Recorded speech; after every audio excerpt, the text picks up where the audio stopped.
Sabi sa katabi mo, bless ka in Jesus' name. Ayan, kantahin lang natin kahit a cappella lang yung yung He lifted me up. Palakpak kayo ha. 1, 2, 3, go. He lifted me up from the miry clay. He planted my feet along the King's highway. And that is the reason why I sing and I shout.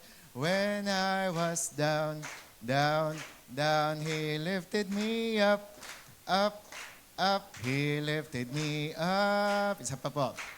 From the miry clay. Hindi niya alam yan.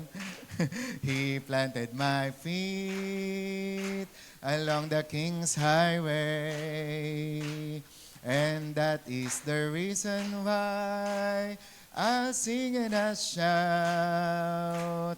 When I was down, down, down, He lifted me up, up, up. Tapos, yung why so downcast, oh my soul. 1, 2, 3, go.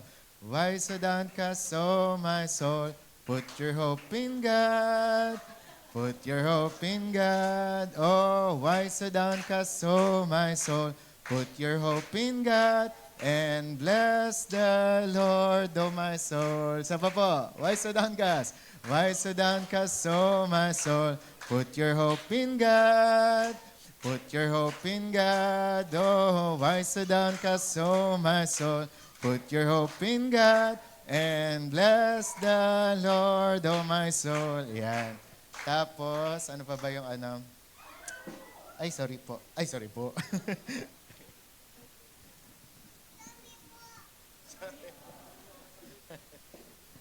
Ayan. Ayan. Ang kasama pala natin si Chacha. Ayan. Palakpakan natin si Lord. Welcome po natin si Chacha at saka yung kanyang baby. Tapos ano pa yung yung isa pang gusto kong kanta.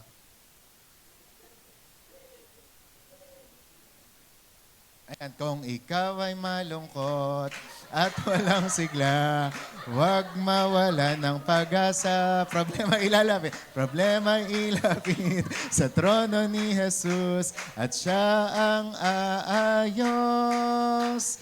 Masdan ng mga ibon kahit bumabagyo, mayroon pa rin silang awit. Paano pa kaya sa atin si Jesus? Kaya dapat magtiwala sa Kanya ng lubos. Sa pa, kanta na rin kayo kung alam nyo. Kung ikaw ay malungkot at walang sigla, huwag mawala ng pag-asa. Problema ilapit sa trono ni Jesus at siya ang aayos. Masdan ng mga ibon kahit bumabagyo, mayroon pa rin silang awit. Paano pa kaya sa atin si Jesus? Kaya dapat magtiwala sa Kanya ng lubos. Ayan. Ayan. Kasi ang title ng message natin ngayon ay paki-flash kung ikaw ay masaya. When life is overwhelming. Ayan. When life is overwhelming. Ayan, sabi ng Psalm 61, sabi dyan, hear my cry, O God, attend to my prayer. Sabi, verse 2, from the end of the earth, I will cry to you. When my heart is overwhelmed, lead me to the rock that is higher than I. For you have been a shelter for me, a strong tower from the enemy. Verse 4, I will abide in your tabernacle forever. I will trust in the shelter of your wings. Selah. Verse 5, for you, O God, have heard my vows. You have given me the heritage of those who fear your name. You will prolong the king's life, his years as many generations. He shall abide before God forever. O prepare mercy and truth which may preserve him. Verse 8, so I will sing praise to your name forever, that I may daily perform my vows. Ayan. So, ang nagsulat nito ay walang iba kundi si Haring David. At nung mga panahon na to, mayroon siyang pinagdadaanan. At ito nga yung parang, syempre, masakit din sa kanya kasi yung kanyang anak ni si Absalom, di ba, ay gusto siyang patayin, di ba, gusto siyang hulihin. And alam niyo, sa buhay din natin, sa ating introduction, life has seasons where everything feels too much. 'Di ba? Kapag daw ay may mga season daw sa buhay natin na parang pakiramdam natin ay grabe na, sobra na. 'Di ba? Bakit? Kasi nakapile up yung mga problema, 'di ba? Sunod-sunod. Tapos yung emosyon natin hindi natin mawari, hindi natin ma-explain. Tapos yung kalakasan natin parang nawawala baga, 'di ba? And sabi nga diyan, even strong believers in the Bible experience overwhelming moments. Kaya minsan may mga katanungan ka na matagal naman na ako kay Lord. Marami naman na akong alam na verse sa Bible. Ang dami ko ng mga alam na story sa Bible. Pero bakit ganito pa rin yung nararamdaman ko? Pero alam nyo ba, may magandang question dito. Ang question daw, the question is not, will I be overwhelmed? Kundi ang question, where will I run when I am overwhelmed? Diba? And magandang balita, magandang salita dito, diba? Yung may matatakbuhan tayo. Kaya sabi mo sa katabi mo, buti nga nag-prayer meeting ka. Ayan, kasi big sabihin, malalaman mo kung paano mong i-deal kung ano yung mga nararanasan at pinagdadaanan mo ngayon. Okay? So wag na natin patagalin. Kinakantsawan ako ni Nicole kanina na 12 slides lang daw yung slides ko. Pero yun nga, wala na kasi akong mailagay. 'Di ba? Wala na akong na slide. Pero ayan na lahat yon. Actually, kaninang discipleship, ang ganda na nung mensahe nyo. Kala mo nag-usap kami ni Ate Mer na ganun yung message, di ba? Sa inyo, suffering tsaka adversity. Ayun na, ngayon naman, when life is overwhelming. Pero hindi kami nag-usap na ganun pala yung mga topic namin, di ba? Pero yun, isa-isahin natin, ano ang dapat gawin when life is overwhelming. Teka lang, pag sinabi palang overwhelming, ito yung parang hindi mo nga ma-explain yung nararanasan mo. Yung parang sunod-sunod, yung mga nangyayari, tas parang feeling mo magbe-breakdown ka na, di ba? Ganon yung overwhelming. Parang feeling mo, kumbaga, kung ang problema ay tubig, nalulunod ka na. Di ba? Pero magandang balita dito, merong pag-asa at merong kang pwedeng gawin, di ba? Kung ganon ang nangyayari sa iyong buhay. Okay? Kaya ikaw man ay nanonood sa Facebook, sa YouTube, o sa TikTok, feeling. Ayan, so, pakinggan mo po tong mensahe na to. So, number 1, acknowledge your overwhelming moment.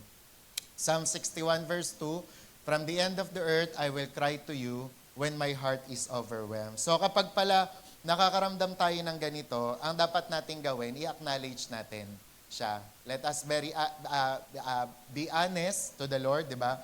Na sabihin natin sa Kanya kung ano talaga yung ating mga nararamdaman. Learn from the expert, learn from the psalmist, di ba? Kaya kapag nga binabasa niyo yung psalm, matindi yung psalm, di ba? Kasi lahat ng emosyon nandun, napaka-honest, di ba? Lord, patayin mo ang aking mga kaaway.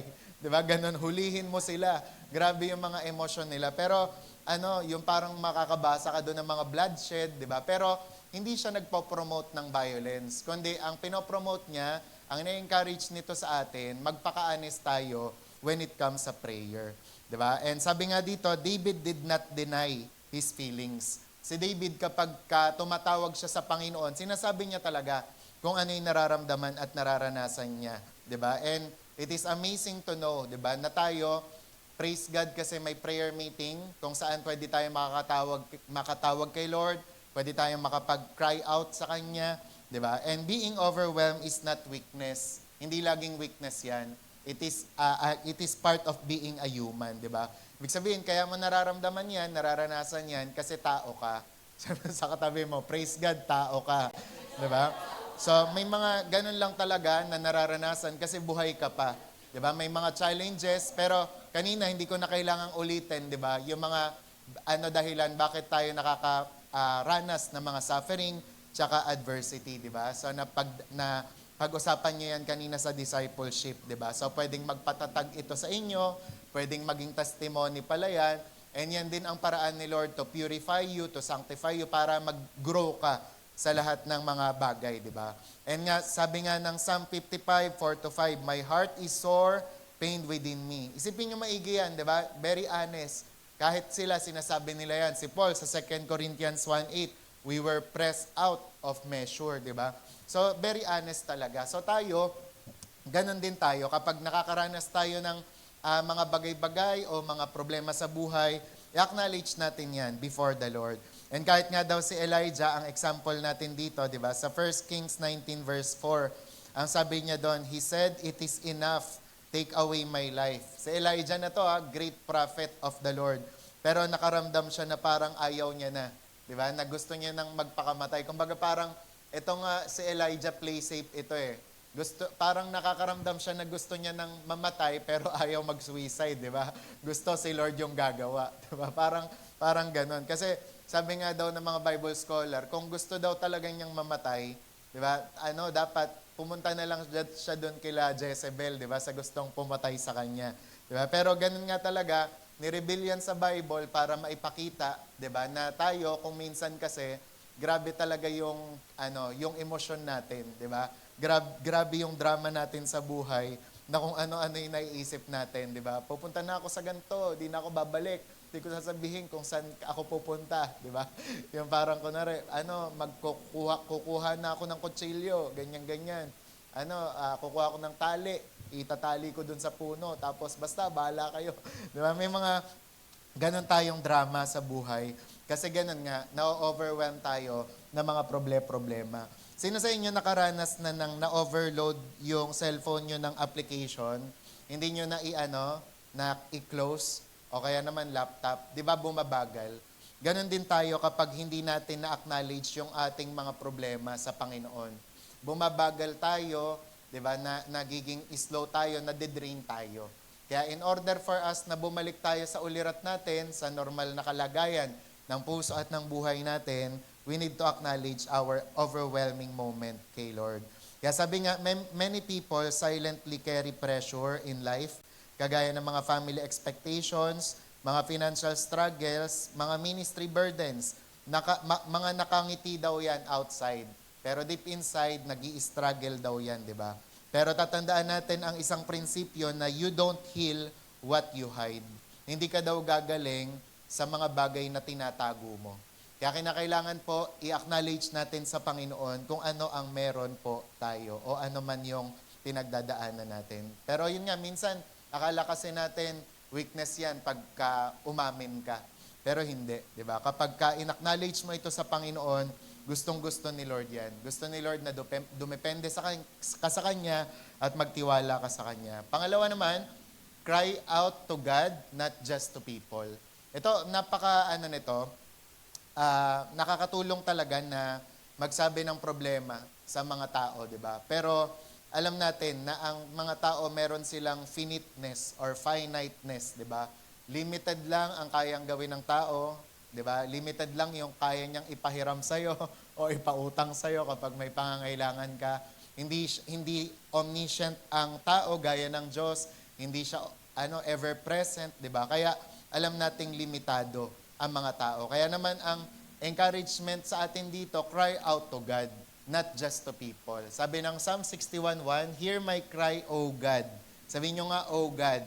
'Di ba? Attend to my prayer. Ibig sabihin, sa Diyos tayo pinapalapit. Kahit sa Matthew 11:28, "Come unto me." Sino yung me na yun? Si Jesus, di ba? Hindi sinabi ni Lord doon na come to the Pharisees, come to the religious leaders, kundi sinabi ni Jesus na come unto me. Kasi alam ng Panginoon, di ba, sinasabi niya sa atin na ang tanging may solusyon sa bawat mga problema ay siya. Di ba? Kasi siya, with Him, all things are possible. Nothing is impossible, di ba, with Him. And sabi nga dito, David didn't battle it up, he brought it to God. Kasi sino sa inyo yung nag-iipon ng sama ng loob? Sino sa inyo nag-iipon ng problema dyan sa loob-loob nyo? Pag iniipon nyo daw yan, ay wala. Diba? Sasabog kayo. Diba? Pero when you acknowledge it, diba? Kapag kinonfess natin to sa Diyos, pag kinry out natin to sa Diyos, nahihimasmasan tayo. Kaya di ba, ang sarap ng feeling kapag nakakapag-prayer meeting, nakakapag-prayer marathon, tapos nakaiyak ka. Di ba, lahat ng butas sa iyong muka, di ba, may tumulo, ay talaga naman, ang saya sa pakiramdam, ang gaan-gaan. Pero hanggat hindi mo nire-release yan, di ba, hindi mo sinasabi yan sa Panginoon, may dala-dala ka pa rin. Kaya nga, ang ganda ng confession natin kapag prayer meeting, na lahat ng bagay na dinadala natin, iniiwan na natin kay Lord. Di ba? Nang sa gayon, pag uwi natin, di na natin dala-dala yan. And sabi nga, prayer is not a last resort. It is our lifeline. Sabi nga ni David Hernandez, hindi tayo nagpe-pray, 'di ba, para kumonect sa Diyos. We pray dahil may connection na tayo sa Diyos. 'Di ba? Ibig sabihin, hindi tayo yung parang yung hirap na hirap lagi na Lord, kailangan makakonect ako sa iyo, hindi. Kasi may connection ka na. Kapag ikaw ay anak ka na ng Diyos, tinawag mo na siya bilang Panginoon na tagapagligtas, tinanggap mo na siya sa puso mo, lifeline mo na yan, ang prayer. Kaya kapag tayo, hindi tayo nagpe-pray, di ba? Hindi tayo nakakapanalangin talaga ng maigi. Di ba, aminado tayo na merong kulang, merong sa atin, meron tayong something, di ba, na hinahanap-hanap. Di ba? At yan nga po ang ating lifeline. Yan po yung prayer natin. And yan po ang paraan ng Diyos para tayo ay i-reach out, di ba, sa pananalangin. And yun nga, kapag may mga pagkakataon, parang feeling mo na wala ka nang mahawakan, hawakan mo yon, yung lifeline na yon, di ba? Yun nga yung prayer. And sabi nga sa Philippians 4:6-7, yun yung lagi nating kino-quote na, be anxious for nothing, but in everything by prayer and supplication, with thanksgiving, let your request be made unto God. Di ba? And the peace of God that surpasses all understanding will guard your heart and minds in Christ Jesus. Ako alam ko yan, kapag feeling ko nai-stress na ako, nape-pressure na ako, ibig sabihin, kulang na naman ako sa prayer. Magpe-preach na naman ako sa sarili ko. Mag-pray ka na naman, Hemler. Kasi yan na naman yung nararamdaman at nararanasan mo. And all of us, kinakailangan may ganun tayong sariling palo sa atin na dapat alam na natin kapag kulang tayo sa prayer. Masyado tayong natetempt na tayo, mabilis na tayong ma-high blood, 'di ba? Naiinis na tayo sa mga tao, ayaw na natin sa kanila, o kaya naman mabilis tayong mag-breakdown, 'di ba? Kaya kinakailangan yung sarili din natin, paalalahanin natin, mag-pray ka na, mag-prayer meeting ka na, mag-prayer marathon ka na, and mag-pay ka talaga ng price. Kung kinakailangan mag-spend ka ng pamasahe, kailangan ka mag-spend ng oras, kung yun ang ikakabuti mo, kung yun ang ikakaayos mo, gawin mo. 'Di ba? Huwag ka nang yung kagaya ng sinasabi ni Ate Mer na huwag ka nang magtatampo, 'di ba, sa Diyos kapag may mga nangyayari sa iyo, kundi kumapit ka na sa kanya. And sabi ng 1 Peter 5:7, cast all your cares upon him for he cares for you. Ang example natin dito si Hannah, 'di ba? Sabi ng 1 Samuel 1:10, hindi ko na ilagay lahat diyan. She was in bitterness of soul, pero ang kasunod na verse, and she prayed. 'Di ba? Yung sinasabi doon na bitterness of soul, kawalan ng pag-asa 'yon. Yung hindi niya na alam sino lalapitan, hindi niya na alam kung sino yung gagawin. Naranasan niyo na ba yung ganong pagkakataon, dilema sa buhay, yung hindi mo na alam sa kalalapit, 'di ba? Ang magandang gawin mo, lumapit ka sa Diyos. Amen. Amen, 'di ba? Kasi it is so sweet to trust in Jesus, just to take him at his word.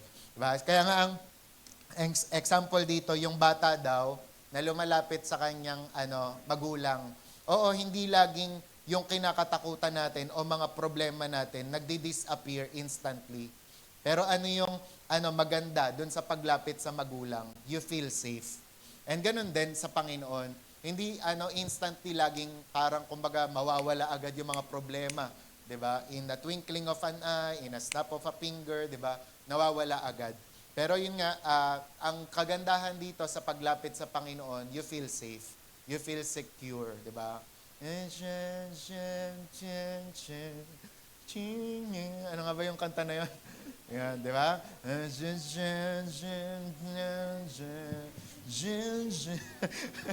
Hindi ko alam yung lyrics ayan. Ayan, 'di ba? Yeah, forever safe pala 'yon. 'Di ba? Kaya kapag lumalapit tayo sa Diyos, yun nga, 'di ba? Parang ganoon din sa mga baby dito, 'di ba? Kapag lumalapit sila sa magulang nila, they feel safe.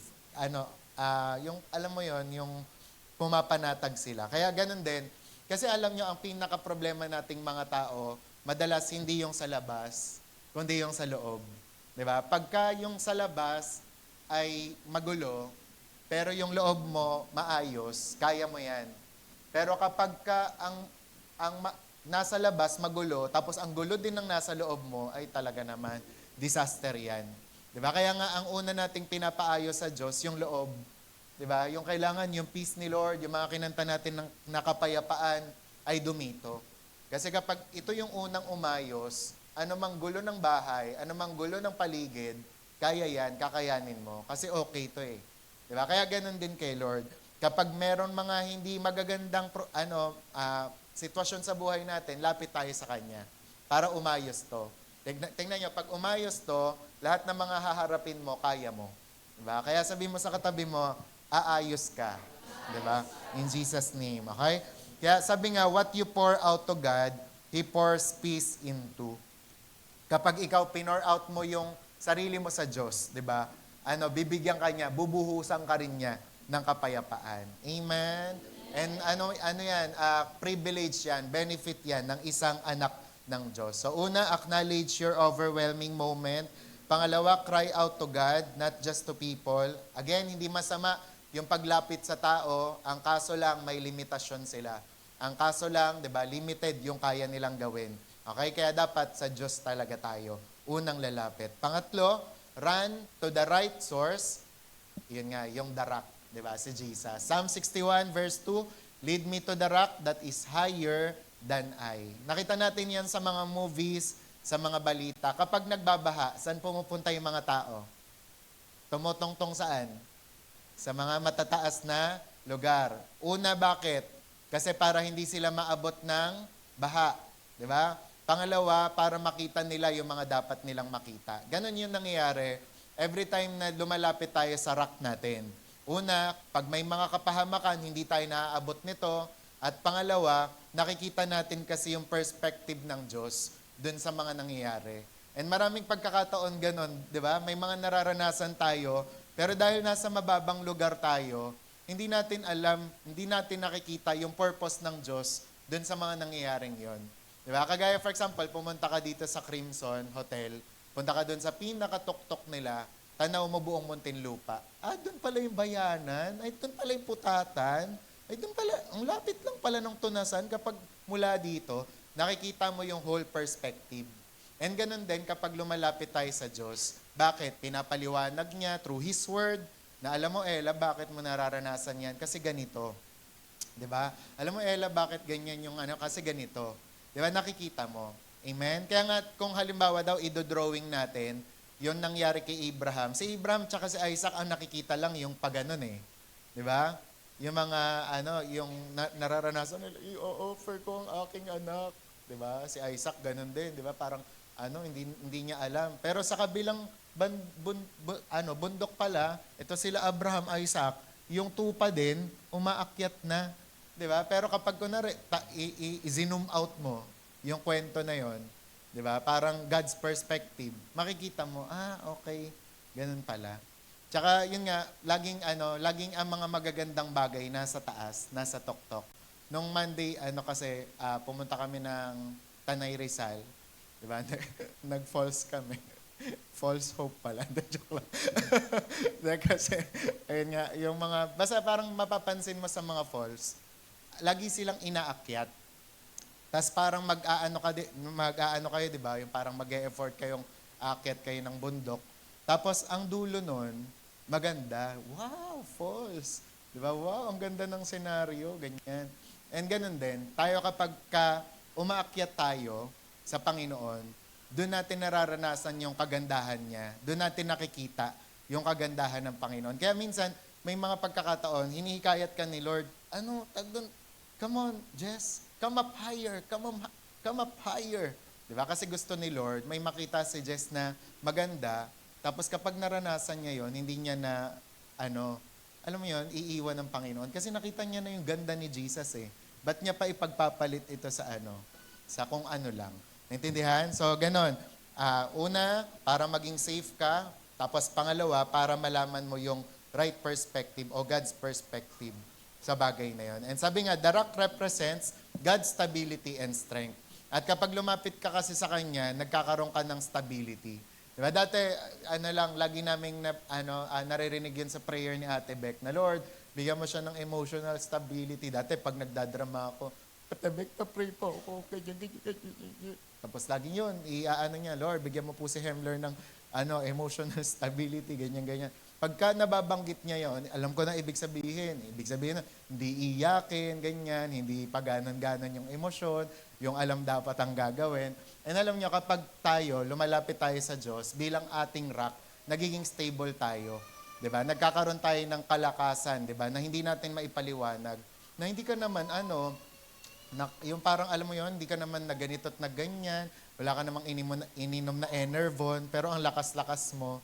Kasi bakit? Lumapit ka sa Diyos. 'Di ba? Yung kumbaga parang katangian niya na impart sa iyo, 'di ba? Na kung malakas ka, malakas siya, malakas ka din.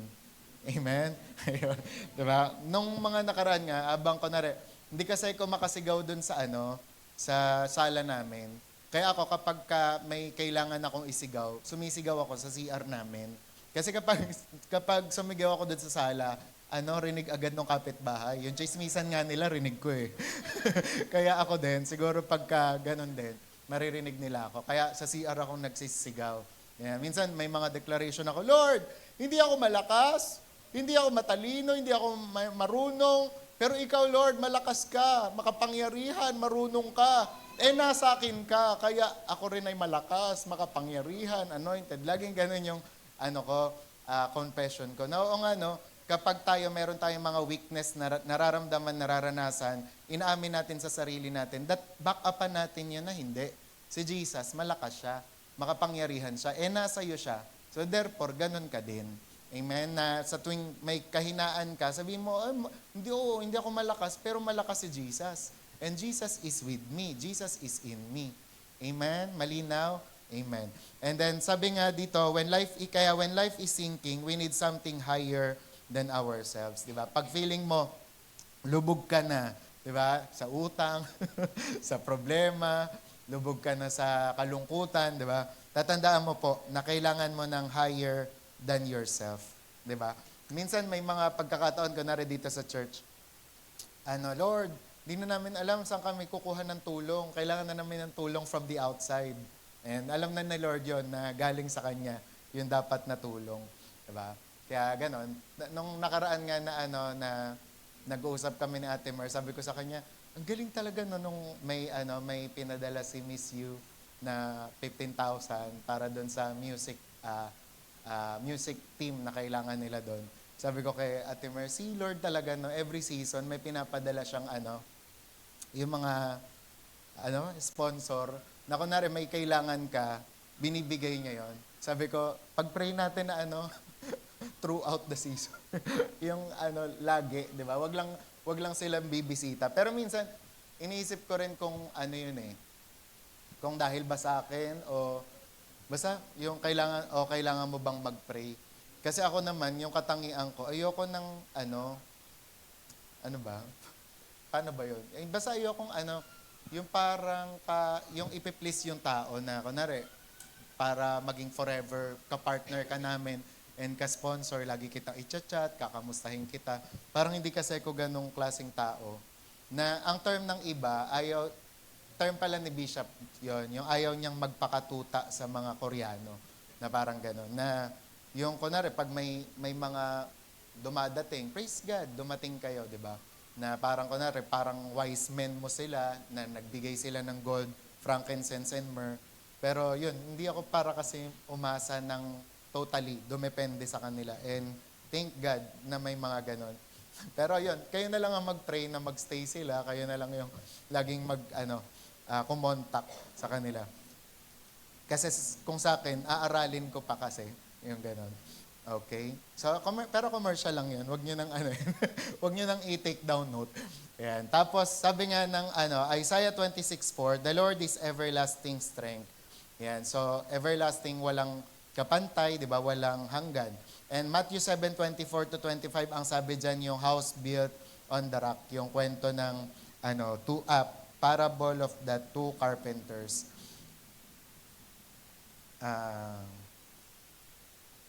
Yan. Sabi din dito, you cannot fix overwhelming problems with limited strength. Kaya naman, sabi, run to the right source, the rock.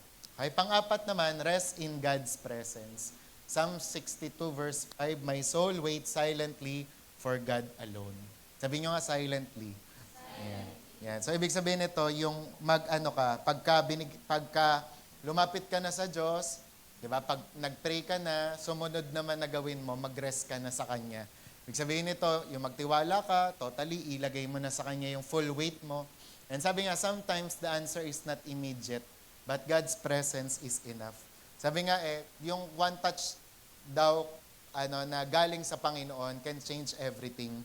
Na parang feeling mo, hindi mo kakayanin, pero nung na-touch ka na ni Lord, di ba, kaya mo na pala yung mga haharapin mo. So, minsan ganon. Kaya sabi ng Panginoon sa Matthew 11:28, nasabi ko na kanina, and Exodus 33:14, yung my presence shall go with thee. Tapos, sabi nga, a storm doesn't always stop immediately, but being inside a shelter changes everything. Diba? Ang sample nga rin ito yung sa ibon na naglalagi doon sa bato, sa cleft of the rock, na kahit may bagyo sa paligid, kinakaya niya, di ba? At peace siya kasi nandun siya sa bato na yon. Okay? Kaya sabi nga, peace is not the absence of storms, but the presence of God. Hindi ko lang kasi, alam yung buong lyrics ng It Is Well With My Soul. Pero, ang sinasabi kasi doon, di ba, na kapag tayo na-overwhelm din tayo, pag nasa atin si Lord, masasabi natin na it is well with my soul. Di ba? Sa Tagalog, okay lang, okay lang. Naman ako. Biro lang. Yan, it is well with my soul. Yan. Pero yun. Pero again, kapag nga daw kinakamusta ka, ang sabihin mo yung declaration mo. Okay? Kamusta ka, Jess? In Jesus' name, malakas po. In Jesus' name, masaya po. May pera ka? In Jesus' name, lumilipad na po. Ganon. Sabihin mo kung ano yung expectation mo, kung ano yung mga confession mo. Amen? May budget ka, Tin? Amen. Naglalakad na. Patakbuhin mo na. Amen. Okay? So, yan. And panglima, last na to. Remember, this season will pass. Yan. So, kagaya nung tinapik natin nung Sunday, kapag may mga overwhelming na mga bagay sa buhay natin, tatandaan, lilipas din yan. Ecclesiastes 3:1, to everything there is a season. Sabi nga, overwhelming moments are temporary. Sabihin natin 3 beses, temporary. Temporary, temporary, temporary. Yan. So, ibig sabihin, hindi maglalagi, hindi magtatagal, lilipas din. And sabi nga, God is still working behind the scenes. At saka tatandaan natin, kapag tayo, nakakaranas tayo ng mga ganito at ganyan, i-remind natin sa sarili natin yung mga ginawa na ni Lord ng mga nakaraan, yung past faithfulness niya. Kaya si Ate Mer, the reason din bakit siya mahilig magpicture, di ba, kunwari magpipicture kayo, picture tayo para maalala ko. Kasi kapag nakikita niya yung mga pictures, naaalala niya yung faithfulness ni Lord. Na ganito pala kami, ganyan-ganyan. Kahit din sa mga friendship, kapag may mga picture ka, maaalala mo, ay, naging friend pala kami, naging close pala kami, ay, pumunta pala kami sa prayer mountain, ay, naging prayer partner pala kami. Ganon. Di ba? Kaya kapag tayo, nare-remind tayo through Word of God, di ba? Through pictures, sa mga natin. Kaya yung mga yung Facebook, di ba, may memories. Tapos ikaw naman, pag nakita mo yun, ay, nakarating pala kami sa gantong lugar, ay, nakarating pala kami sa gantong sitwasyon. Di ba? So, mareremind ka. Okay? And then, sabi nga, yung Romans 8:28, alam niyo na yan, di ba? So, paki-quote na lang sa inyong isip, sa inyong buhay. Sabi ng Psalm 30 verse 5, weeping may endure for a night, but rejoicing comes in the morning. Sabi mo sa katabi mo, iyak ka ngayon, tatawa ka bukas. Diba? Yan. Ang sample nito si Joseph, yung grabe yung transition sa kanya, diba? Sa buhay niya, from pit, tapos to prison, to palace. Diba? Letter P lahat, from pit, to prison, to palace. And kung sinasabi nga dito, ang declaration dito, kung ganun yung nangyari kay Joseph, ganun din yung mararanasan mo. Diba? Kunwari, from testing to triumph, diba? From trials to, triumph pala yun. From battles to blessing, diba? From, breaking down, from pagbe-breakdown to breakthrough. Okay? And sabi nga, seasons change, and no storm reigns forever. Sabi nga, what overwhelms you today may be your testimony tomorrow. Kaya kung ano man yung mga nararanasan natin sa mga susunod na panahon, 'di ba? Babangon ka rin, babangon din tayo. Amen. Kaya in conclusion, sabi, when life is overwhelming, acknowledge it honestly. 'Yon, una 'yon, acknowledge it honestly before God. Sabihin mo kung ano yung kinakaiyak mo, kung ano yung mga dapat na solusyonan ni Lord sa buhay mo. Pangalawa, cry out to God. Sabihin mo yan sa Panginoon, o pwede ka rin umiyak, 'di ba? Pwede kang magsisigaw sa Diyos, 'di ba? Dati nga, meron daw preacher, bakit mo ba sinisigawan ng Diyos? Hindi siya bingi. Sabi niya rin, hindi naman din nervyoso ang Diyos. Kaya ba't ko naman kokontrolin? 'Di ba? Tama naman 'yon, 'di ba? Na hindi natatakot ang Diyos sa mga sigaw natin. Diba? Hindi siya nervyoso.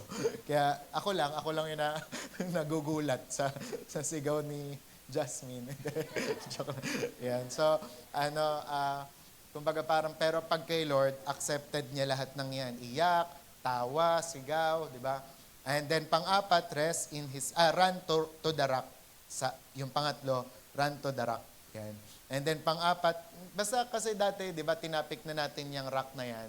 Yung rock kasi pwedeng tumagal ng thousands, di ba, na years. Di ba? Yung parang bago pa ipanganak si Ella, nandyan na yung rock na yan sa Magdaong. Nauna pa yan dyan. Bago pa magkaroon ng Bilibi dyan, nandyan na yung rock na yan. Parang ganun din si Jesus. Lahat na ng mga seasons naranasan niya, kaya sa kanya ka lumapit. Di ba? Kaya ganun. Kapag si Jesus ang nilapitan mo, hindi ka talaga papalya.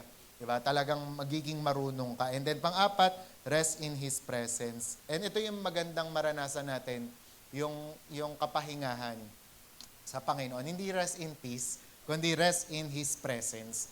Diba? Kasi kapag napahinga ka nga, diba, makakaya mo yan. Hindi ka rin ma-oppress ng demonyo kasi malinaw ang isip mo. Kasi ang na-oppress lang ng demonyo, yung magulo. Diba? Kaya dapat natin yan, ayusin natin yan. And then panglima, last na lang, remember, it will pass. Lilipas din yan. Okay? Kaya sabi nga dito, tanungin mo yung sarili mo, where do I run when I am overwhelmed? Saan ka ba lumalapit? Okay, nawa po, maging sick and tired na tayo sa paglapit sa tao, matutunan na natin na lumapit talaga sa Diyos. Diba? Kasi pag sa Diyos tayo lumapit, hindi tayo madidisappoint. And sabi nga, am I carrying something God is asking me to release? Diba? Dinadala mo pa ba yan? Ngayong gabi na to, i-release na natin lahat ng yan. Kaya ang prayer dito, Lord, when my heart is overwhelmed, lead me to you.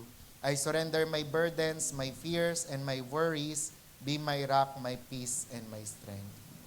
Okay? Amen? So, yun lamang po. To God be the